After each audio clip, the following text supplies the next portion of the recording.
sure. 100%. 100%. What's going on, good people? Welcome to Baddest Chaplain. Hoping all is well with you and yours. Today, we are joined by my brother, Nick Davis, CEO of Grid Market. Nick, how are you doing today, man? Living the dream. Hear it, hear it, hear it. I want to start off with this amazing concept about energy democracy. You've spoken about consumers not just being folks who are consuming energy, but also becoming producers of energy.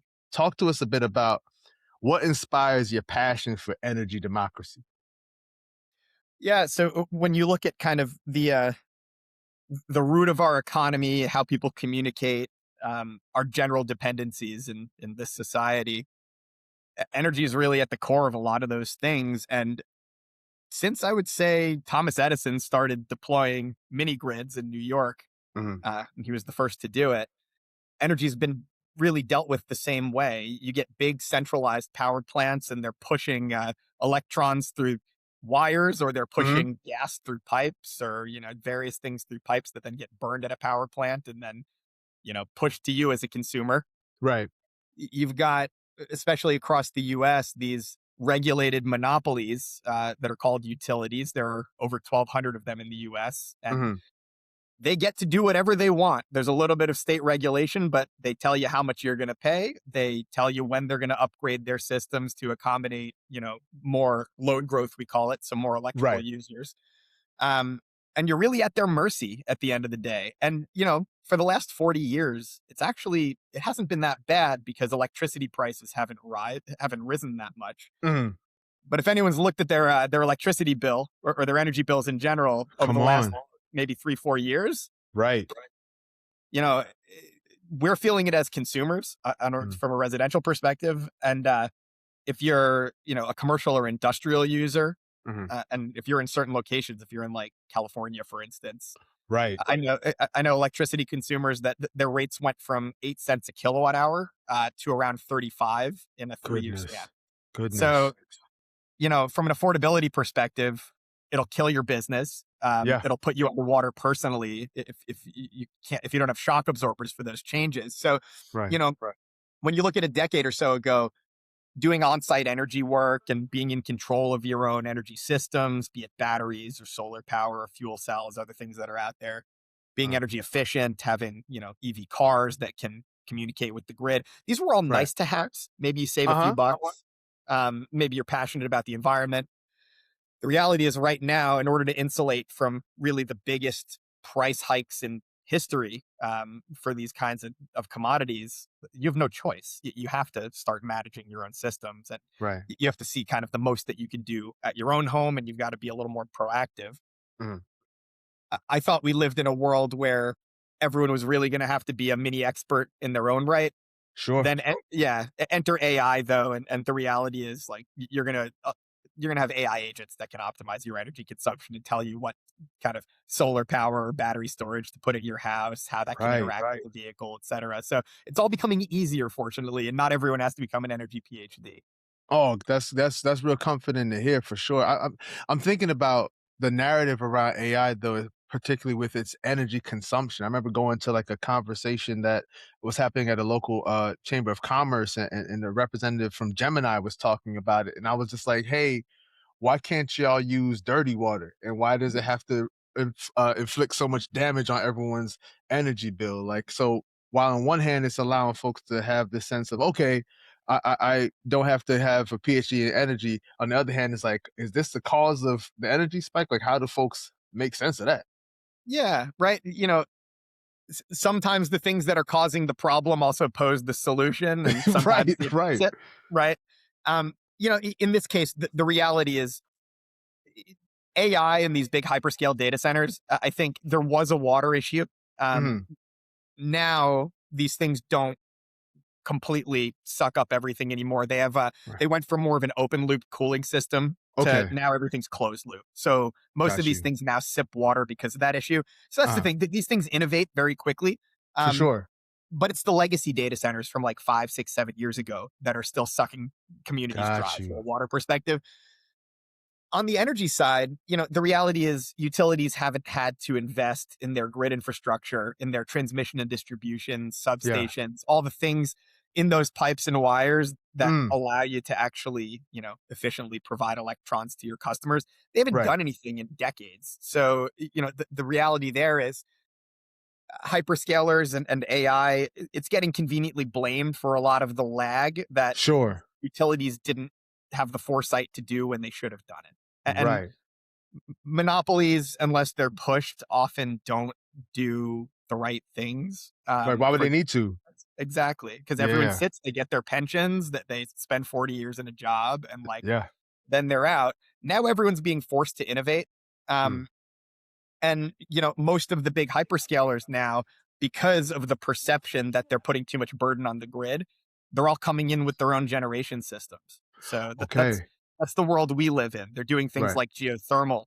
They're doing things like big gas turbines, which is effectively dropping a 747 engine, or like a massive marine engine on a Right. plot of land and burning gas.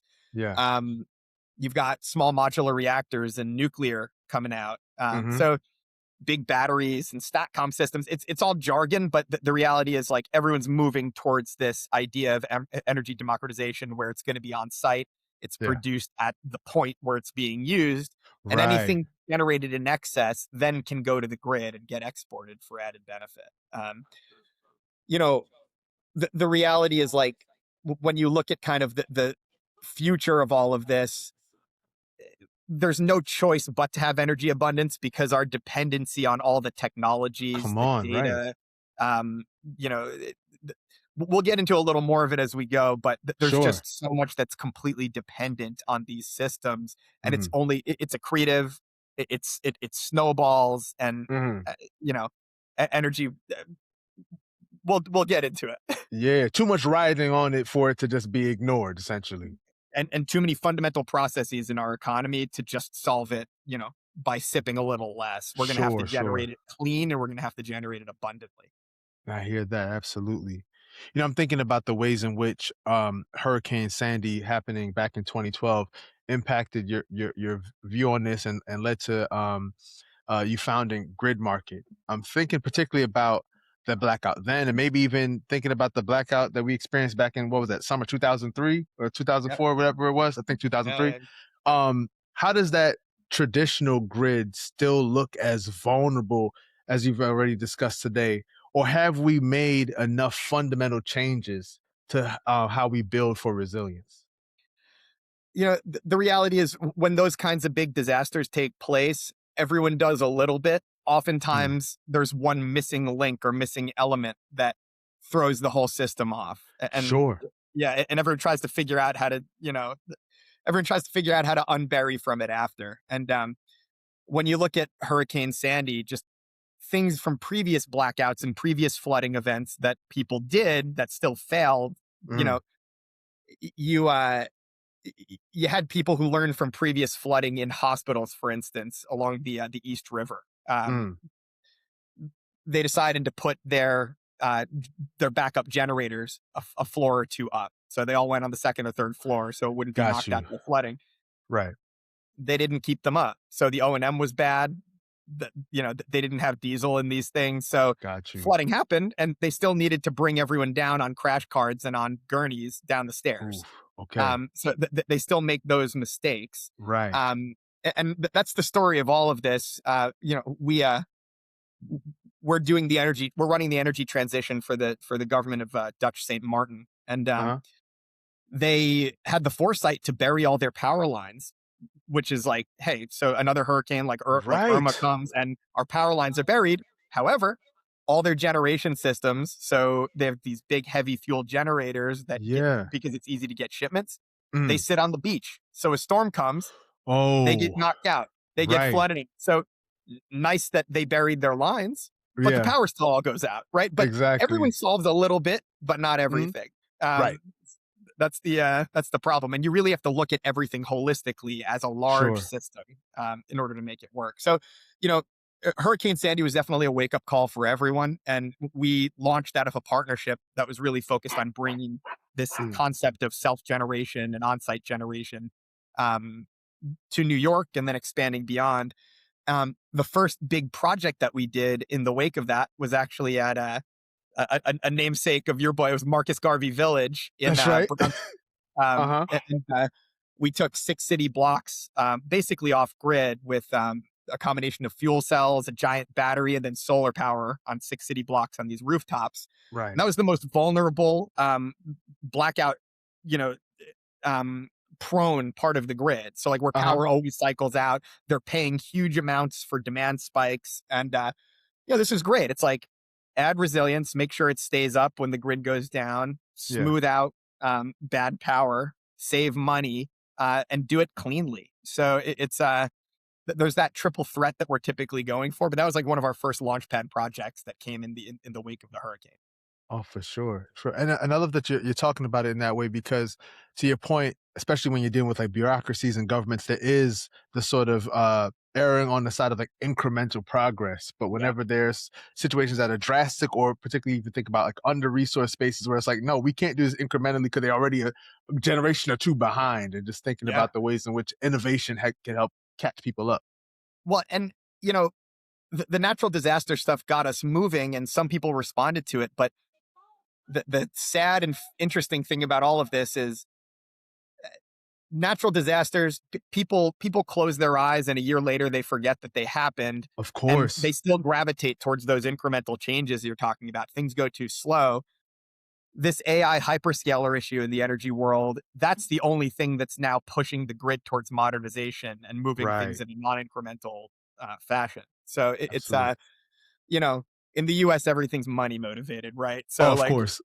that's so now that there's a big financial kind of both Incentive. opportunity and cost center Yeah. that's in here, it's getting attention and everyone's modernizing. But you know, a network of outages, or like a bunch of outages, bunch of hurricanes, but we have Right. amnesia after a year. Yeah, that's so real though. That is tremendously real. I'm just thinking about the ways in which you've talked about the future being a future where energy will be clean, resilient, abundant, and free. And I can understand almost hearing that sort of like Wallace and Gromit in the crowd being like, free? That's impossible. How do we get from today's reality of high utility bills and failing infrastructure to a world where energy is essentially a marginal cost zero commodity? Hmm. Yeah. So we are in a we're in a technology growth period that, I mean, it's only going to get crazier from here. Um, if you look at what we could have done on the energy front over the last, call it 60 years Uh-huh. versus what we've actually done, we've treated our energy infrastructure like it's a 1930s, 1940s grid and system. Come on. In the 50s and 60s, the Navy put pretty much every major asset on nuclear. So aircraft Right. carriers, submarines. People talk about small modular reactors, SMRs, as basically Uh-huh. like a new thing. The Navy's been doing it very successfully for decades, right? Yeah. You've got these aircraft carriers that are moving cities, right? Their theoretical maximum speed is classified and like limited by Goodness. the integrity of the hull, not the power of like the Right. nuclear reactor on its butt, Yeah. right? So the Oh my you know gosh. if we've had that technology be so good for so long and be able Right. to provide really abundant energy for a city for that Uh, amount of time, the only thing standing in one's way at that point is like politics and perception. for Um, sure. so nuclear is not going to dominate everything. Solar is going to continue to become incredibly cheap. Batteries, like the Uh, ways to store it as well, incredibly cheap. Geothermal technology, as people are transitioning over from like oil drilling to really going 5,000 feet into the ground to dig geothermal wells. It's a right. huge opportunity in this country too. And it's not the cleanest, but we have an abundance of gas in this country as well, and in Right. the Gulf. Right. So energy already is abundant. It's about capturing and storing it, Yeah. and it's about using it intelligently in the right geographies.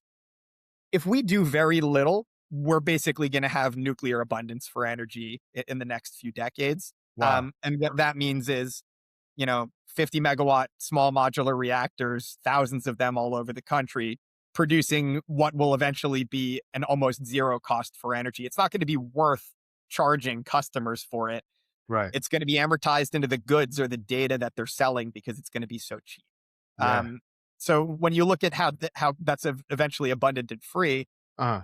we've got this big snowball effect where everything we do is so energy dependent, everything we do is so data dependent and AI dependent, and then our standards of life are going to increase, right? So Yeah. I'll give you and I'm going somewhere with this, but just when we Here look for at it. that spiral, um, people say like, is this AI stuff a bubble?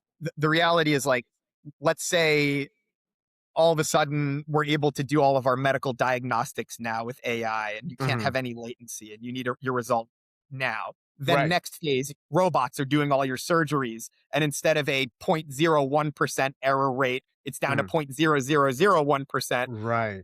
As these things cascade, our expectations of longevity, how long we're going to live, Yeah. our risks going into surgeries and procedures or medical Yeah. stuff. And like, this is across every industry, right? Right. It's the same thing for industrial manufacturing. How many errors are we going to have when we produce something? It's going to ultimately go down to zero, Yeah. or as close to zero as possible because it's going to be machine dominated. So Uh-huh.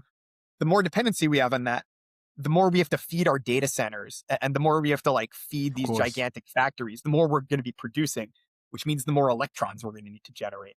Right. Um, so when you look at all of that data, all that manufacturing, the Mm. best thing for people, and this is controversial for sure, but the Okay. best thing for people is if these hyperscalers, so like the Metas and Microsofts and Googles and Right. AWSs and Oracles and OpenAIs, if they're building huge data centers and the economy and our safety is getting so much better because of all these things, Mhm. they have these cities that are utilizing energy. They have to generate it as cheaply as possible. They're going to be able to give it away for free to you and Right. me, as residential Mhm. consumers or small business consumers. Right. So basically, it's going to get bigger. The demand is going through the roof.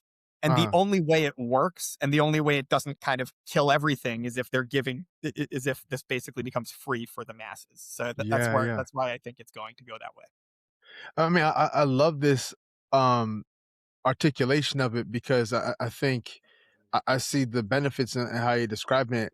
I'm just so cynical about the amount of greed that exists in our society, and it's a allergy to the word enough, you know what I mean? So it's 100%. like while you're saying this and describing a world of a just world, frankly, I'm also seeing someone who I can also imagine someone who could hear all that you're describing, that sort of power, and be like, here's how I become a trillionaire. You know what I mean? Like I just see.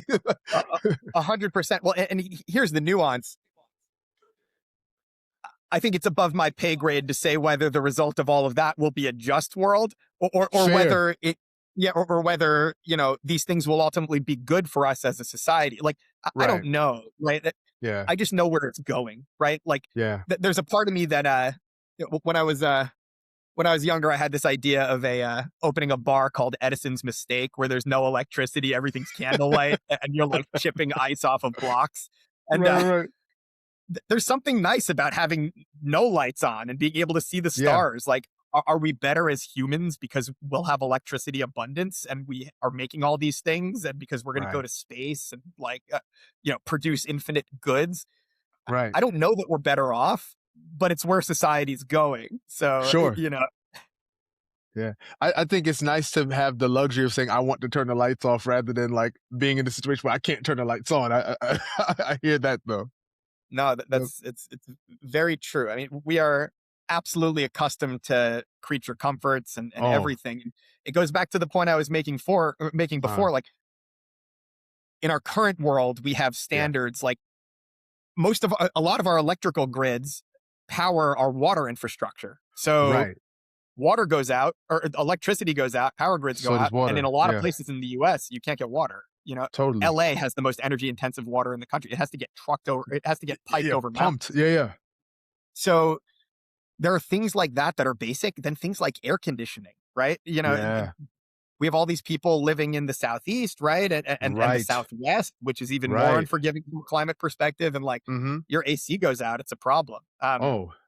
Buffalo invented the air conditioner, the city, and then killed Uh-huh. their own economy and city because everyone stopped going to Buffalo for the summer for Ooh, Denver right. climate. So, Golly. it's Yeah.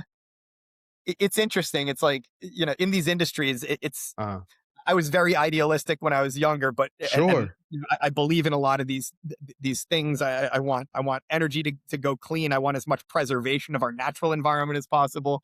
Yeah, It's hard to always swim upstream like a salmon when the economy's going one way. When do you swim totally. with it? You know? Yeah.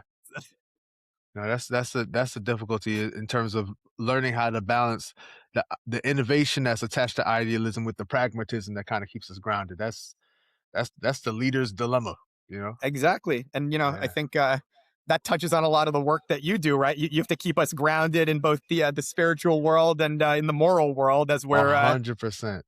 in this perpetual battle to figure out how to survive in what's more of like this economically driven crazy world. So Yeah, it's yeah. a No, but it's funny you bring that up because, we're recording this the day after Martin Luther King Day, and so much of what you were describing with the advancements in energy makes me think about him talking about universal basic income back in the 60s, right? So if yeah, we get to this point where if even surgeries are going to be performed well by robots, like what does that mean for the human condition? What are we going to do? We can't just say everyone's out of a job. What does it mean for us to still flourish? Because so much of our understanding of flourishing is still attached to I have this job, but what does it mean if we don't need to have that job? Can we still flourish? yeah, yeah. It's an existential question, and I forget who had the quote, but a few years ago when ChatGPT and everything was Right. was taking off, there was that quote that was like, "I want robots that can clean up and do my laundry and dishes, so I can make art and music, not Yes. The robots that make art inverse. and music while I clean up." That's And right. That's right. I think physical AI is going to help, Yeah. from like, they're going to help kind of perform some of the menial tasks so we can do other things. But like, Sure. I don't know, everyone's kind of ripcord dream of going and like writing a novel on the beach, or, Right. making music, in their Yeah. retirement, or getting to the next like kind of it's like the AI does it real well now. It's kind of It's scary. scary. So It's what do we scary. do with our time? And I, Right. I think we've been through these processes before, right? Like we went through industrialization Mm, thousands and thousands of years before that. We went through the agricultural revolution, for sure. right? Everyone, we were hunter gatherers. Then people started farming, and Right. everyone thought that these would materially change the world, and they did. Yeah. The question is, now that we have all of these things that we can use Mm, at our service, yeah. basically, like, are we able to operate more efficiently? Can we produce more? Can we finally go to the stars? Are we all going to be flying around on our own AI powered aircrafts? Right. Is it going to move this quickly? Are we finally going to have flying cars? These are cool Exactly. things to think about, but then we get into kind of the ethical questions that are going to be more in your territory to answer, which is exciting too. Which is, Yeah. what happens when these things are these things ultimately sentient, and how do we treat them? Right? That's Like, it. Right. is a is an AI robot like, where's the God particle there? It's scary Right. to think, right? That's it. What is a soul? Like, does it have a soul? And even with you talking about the flying cars and all that bit, I heard another theologian recently talk about who was living below the Jetsons. If you remember the cartoon, the Jetsons all lived in the sky. Like, but who was on the ground? Like, who kind It's a scary thought, right? Yeah, that's of? right. Yeah. That's right. So talking a bit about some of your land and expand work, and this model that you recently highlighted for Fortune 500 companies.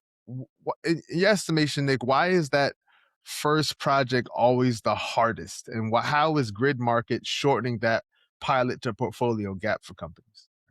Yeah, thank you for that. It's a good question for the business, right? So the reality is, doing anything for the first time is a challenge, and Yeah, big corporations often do things for the first time terribly. yeah, Um, so that's real.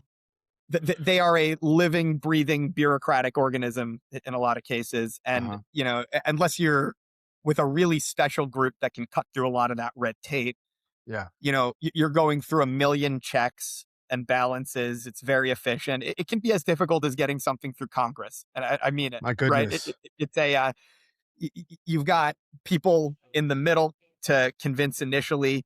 Then you've got like the very well-meaning people that are in some cases keeping their facilities energy systems together by a thread because like the grid those systems haven't gotten budget or been upgraded for a dozen years or 2 dozen Sure. years, right? So they've got a hard job, and then you've got the people that are a little bit removed that are trying to help them get budget and do these kinds of projects. Then it floats up to corporate mandates from boards that say, hey, do some sustainability pilots, do some solar projects, we've got a mandate, go renewable. And then it flows down and everyone has to figure out what to do. So, Mm. you know, these projects are complex sometimes, especially the first few. You have to get your head around contracting, you have to get your head Mhm. around the engineering, you have to get your head around these things living at your facility for 20 years because that's how long a lot of them last, maybe even longer, Right. 20, 30, 35 years. Right. It's a long-term commitment. So once you get through that once, it's hard to say I'm never doing that again. You Yeah. want to institutionalize it and have a protocol for replicating it.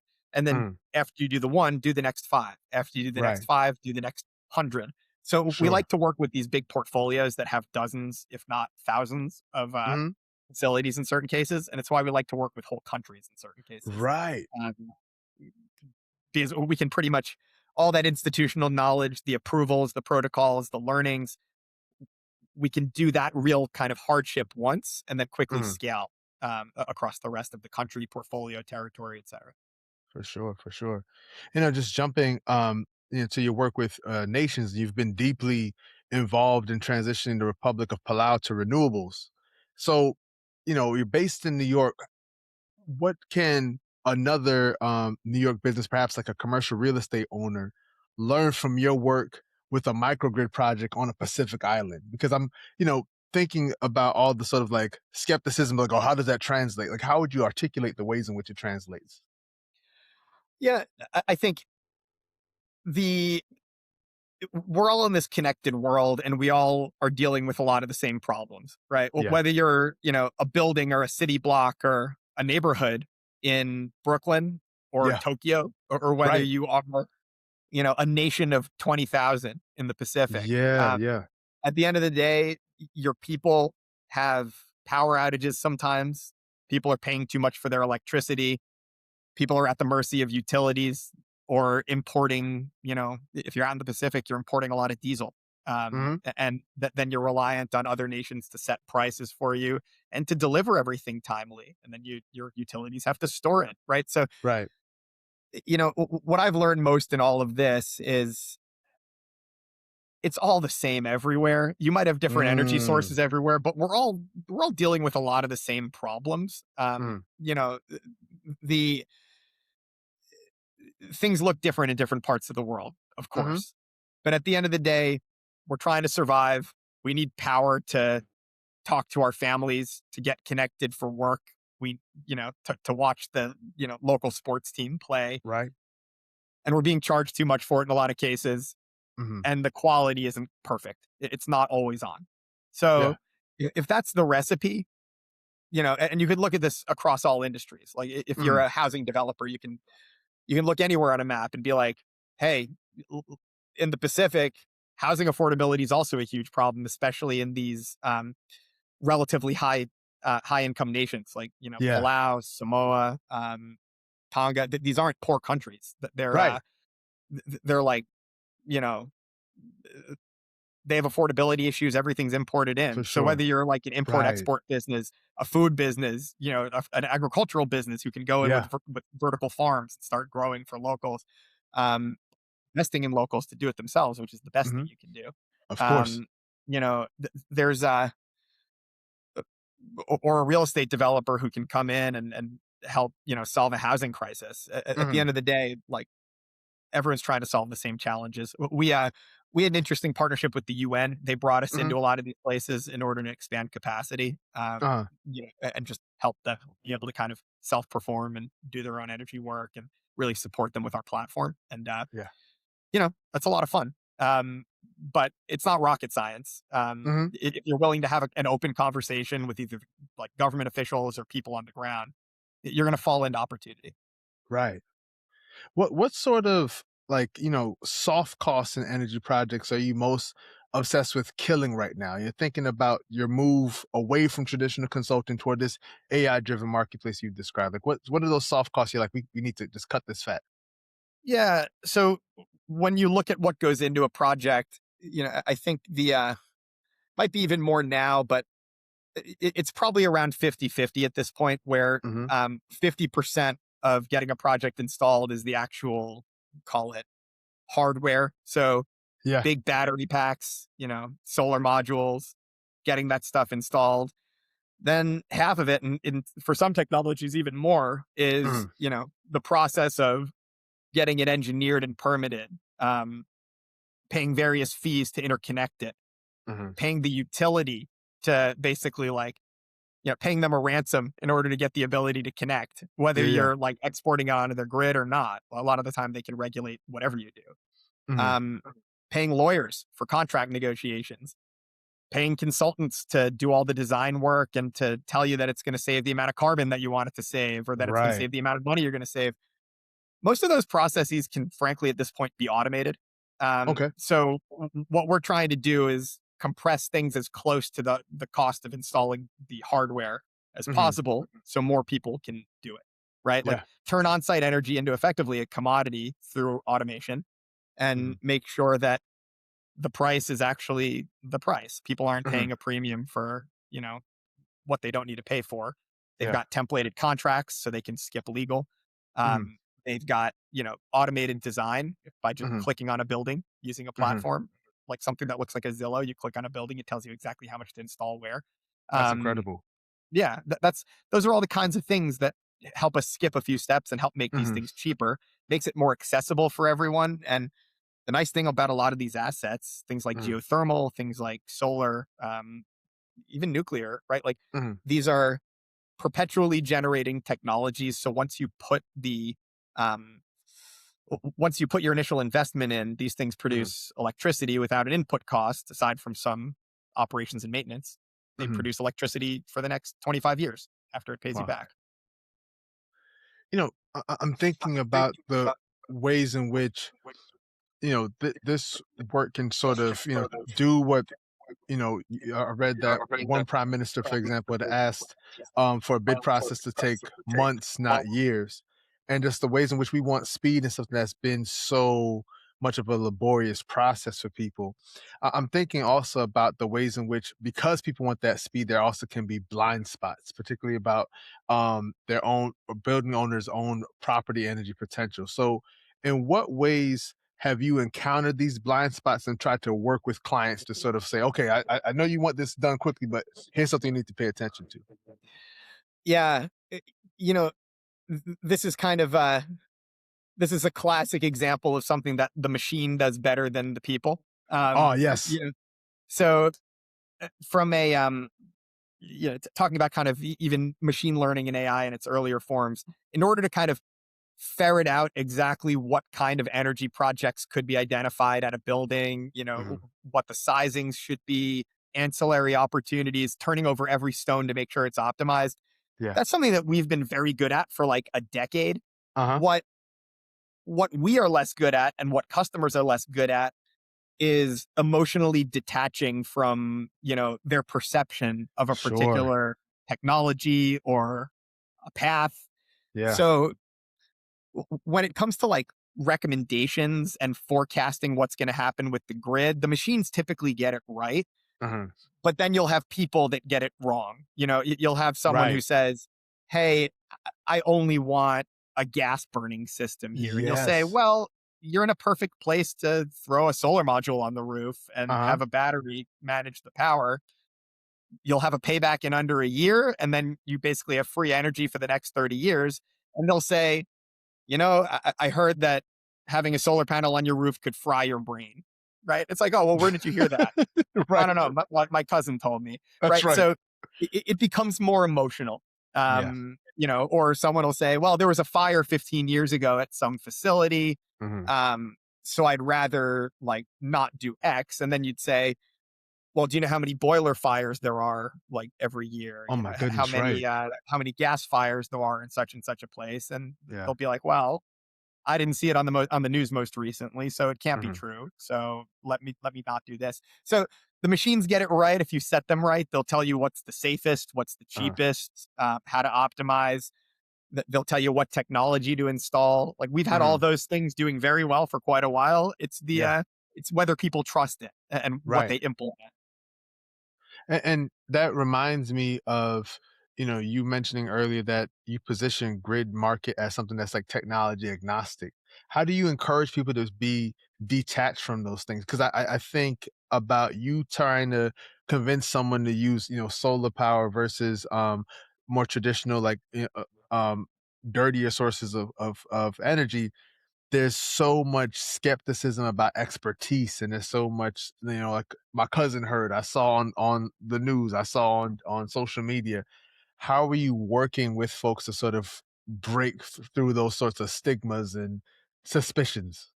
Yeah, it's I think the human aspect to dialogue, right? You can get an objective truth from a machine. At the end of Uh, the day, people want to know that you're empathizing with them or for sympathizing. sure. You understand what they're talking about. And I mean,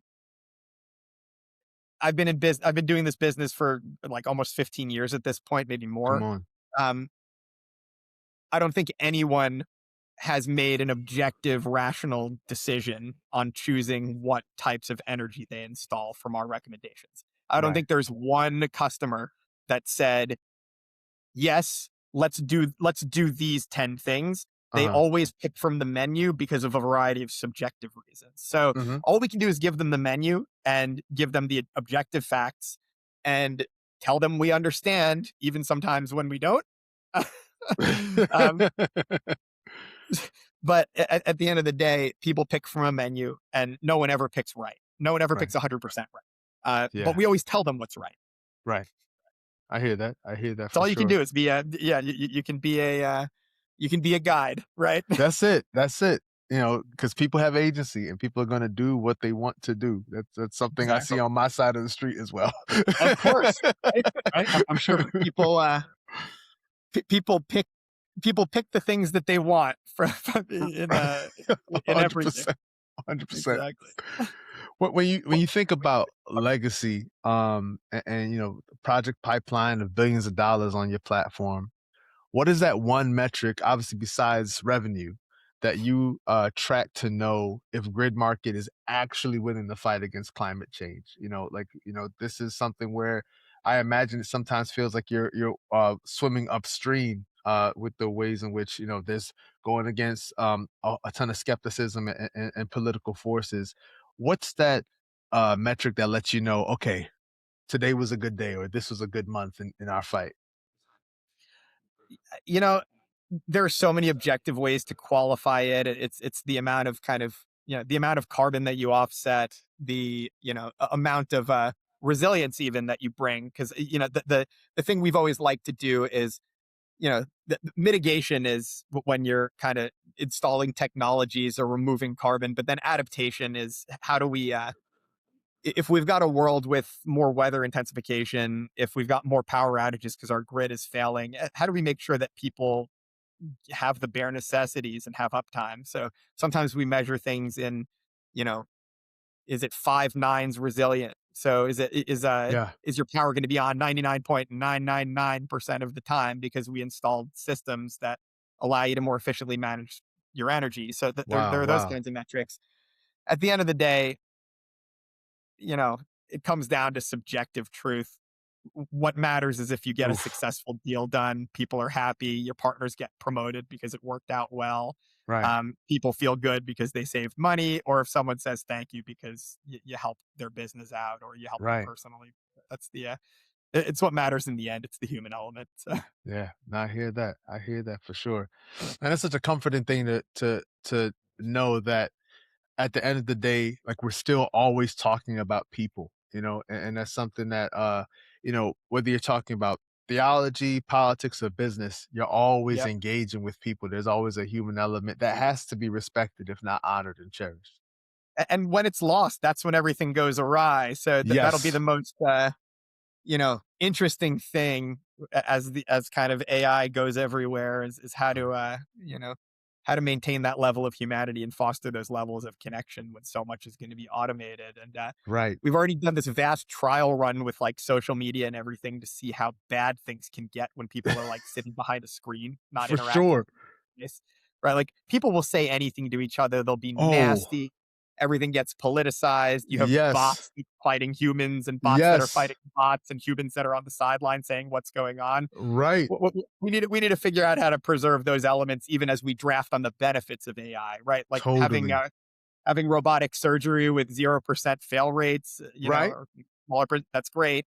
Being able to, have a robot take us up into the air like Star Wars, like that would be great too. On the other Right. hand, if we're all sitting in our own little Wally bubbles, Oh, then it's going to get pretty horrible yes. and Absolutely, absolutely. Going to be important that we continue to understand exactly what it means for us to flourish, what it means for us yep. to live abundantly. Now, I definitely hear that for sure. What is one upcoming project or even your outlook of the next, year to 18 months that gets you excited, something that you're looking forward to with Grid Market? We're digging really deep into trying to solve these data center issues and to Uh-huh. try to make the cleanest powered data centers possible. So we've got some announcements coming up where we're storing the carbon and putting them through pipelines to be used in industrial processes that's being generated kind of as byproduct from some of these data centers, making sure Uh, that these data centers sip water. So that's a big piece of it. yeah. um the other big project that I'm working on now is a fleet robotics project where we've got drone dogs and self-launching UAVs, so Come drones on. that um, can do a level of predictive maintenance on projects, can do a Uh, level of security. Drone dogs with robotic arms that can do maintenance, and really the purpose here whoa. is when you look at kind of the existing applications on the maintenance side, there are jobs that aren't that pleasant for people to do, like changing a filter out every, 10 hours or something Right, right. on a turbine or some kind of unit. But then there are dangerous things like arc flash, where there can be giant electrical surges that put people at risk and can kill them. Yeah, Um, you eliminate that, and those are kind of perfect jobs for a sentient machine to do, especially, totally. yeah. So there are those aspects, and what I'm building towards is that future where there are thousands of small modular reactors all over the country. I mean, I've been to a bunch of nuclear facilities. There are a lot of people walking around with machine guns, and there are people that are handling sensitive materials. And, Yeah, that should be done in a way that, yeah. you don't have much radiation risk or Right. there's reduced risk if it's a droid doing it. So we've built a few, we've got a few, and we're deploying a bunch. And that's kind of another exciting project to That see is how this will exciting. translate to physical AI. I mean, 'cause I will, on road trips, whether it's like, seeing a bunch of power lines or just like all the things, like passing different factories, you're just like, my goodness, the level of danger that all of these different essential roles, like not jobs that you can just give to anyone, but essential roles you have to have so much training, hours and hours of training to do. These are the sorts of things that I would love to see AI and sentient robots be able to interrupt the disaster of humans being injured or hurt while still allowing those people to have an income in a way in which that they can make a living. I think that is exciting work for sure. Absolutely, absolutely. And we're going to need more people managing energy systems because they're going to be more distributed, right? Right. Instead of the hundreds in an area, there are going to be thousands, and all that infrastructure is going to continue to get spread out because it's a Yeah. more efficient way to do it. You need some people doing it, and you can have more and more and more of those things if those people have fleets of, robotics that are Right. putting them out. So, Absolutely, absolutely. Well, this is exciting work and exciting times, man. And just thank you so much for coming and breaking it down for us. And we're just trying to keep up with all that's going on. I'm talking to folks about AI, and I'm like, look, it's changing every day. What I knew is now outdated. You know what I mean? So thank you yeah. for sharing your expertise. No, of course. And, I think that the beauty of all of this is no one's an expert in any of it. It's changing so quickly that Right. we're all flying by the seat of our pants, doing our best, and hopefully what doesn't get lost in all of it, which was our theme here, I think today, is the humanity behind it, because Yeah. that's what matters. Why have any of it if we're not fostering interactions and being human? So 100%, 100%. And you all can learn more and more about what Nick and Grid Market are doing at gridmarket.com. But just want to thank y'all so much for being with us. As always, we're doing this on a regularity Tuesdays on LinkedIn. You can go to YouTube at Baddest Chaplain, baddestchaplain.com. And even if you are on Twitch, I'm trying to figure out, I was saying to Nick earlier, trying to figure out how to bring this whole love of neighbor into the gamer space with Twitch. So I'm not good at yeah. the games as I used to be, but I still want to at least have a space there to let y'all know what's going on. But much love to y'all as always. And until next time, be kind to somebody for sure. Peace.